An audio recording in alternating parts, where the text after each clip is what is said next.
देखिए मार्केट में ई रूपी करके एक टर्म चल रही है जो आरबीआई ने 1 दिसंबर से एक पायलट प्रोजेक्ट लॉन्च किया है for limited number of vendors and limited number of participants consumers. So what is e rupee? Is it different from UPI or is it same? What are the challenges? What are the advantages? So let's find out. It is a substitution of physical cash that we have in our physical wallets. ई रूपी काम कैसे करेगा? ई रूपी के case में आपको जैसे Paytm wallet है ऐसे ही एक डिजिटल वॉलेट दिया जाएगा. उसमें आरबीआई और दी banks they will transfer cash or digital cash, what you are calling as e-rupee, and thereafter you can use it for payments. e-rupee के केस में आपके पास फिजिकल कैश रखने की कोई ज़रूरत नहीं होगी. जैसे आप वॉलेट में लेके चलते हैं तो आपको ई वॉलेट आपके पास होगा और उसी में आपके पास सारी करेंसीज होगी.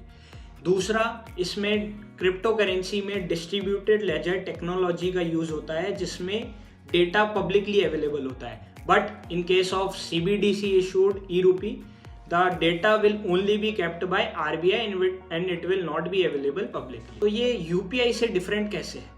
UPI में आपके पास अगर बैंक में अकाउंट होगा तो ही आप UPI यूज़ कर सकते हैं. आप UPI में मान लीजिए मेरे को 24 रुपीज़ देना है तो आपको एक QR कोड मिलेगा, उसमें 24 रुपीज़ आप स्कैन करके मुझे दे सकते हैं. But in case of e रूपी आपको 20 रुपीज़ का एक नोट देना पड़ेगा और 2 रुपीज़ के 2 नोट्स देने पड़ेंगे और what ever we can say 5 rupees का आप एक नोट देंगे. Then after the other vendor will pay me 1 rupee. In case of e rupee only RBI is involve. Inter bank settlements won't come into picture for e rupee. और difference जो UPI और ई रूपी में है, UPI के case में आपके पास जो बैंक बैलेंस होता है उस पर आपको इंटरेस्ट मिलता है, पर आपको ई रूपी के केस में कोई इंटरेस्ट नहीं मिलेगा. यूपीआई से आपके ट्रांजैक्शन बैंक में रिफ्लेक्ट होते हैं. ई रूपी में आपके केस में कोई भी ट्रांजैक्शन आपके बैंक में रिफ्लेक्ट नहीं होंगे. यूपीआई इंफ्रास्ट्रक्चर में पर 800 रुपीज़ पे 2 रुपी का इंफ्रास्ट्रक्चर कॉस्ट आता है. ई रूपी के केस में नहीं लगेगा because we won't be having NPCI in picture, we won't be having banks in the picture. E rupee का केस में आपके पास जो कैश को हैंडल करने का कॉस्टिंग होता है बैंक्स का, like taking the vans of full of cash from banks to treasury to ATMs then back to treasury, ये सारा जो कॉस्ट होगा वो बैंक्स का बचेगा. So it will be a cost saving tool for banks also. UPI के case में banks को 2 रुपीज़ फॉर पर 100 रुपीज़ एक इंफ्रास्ट्रक्चर कॉस्ट बियर करनी पड़ती है, as we all know. But in case of E rupees आपको वो यूपीआई की कॉस्ट जो इंफ्रास्ट्रक्चर की है वो बियर नहीं करनी पड़ेगी. Even for it is for the bank. देखिए अब आते हैं चैलेंजेस पे. सबसे बड़ा जो चैलेंज रहेगा ई रूपी के साथ वो होगा अडॉप्शन.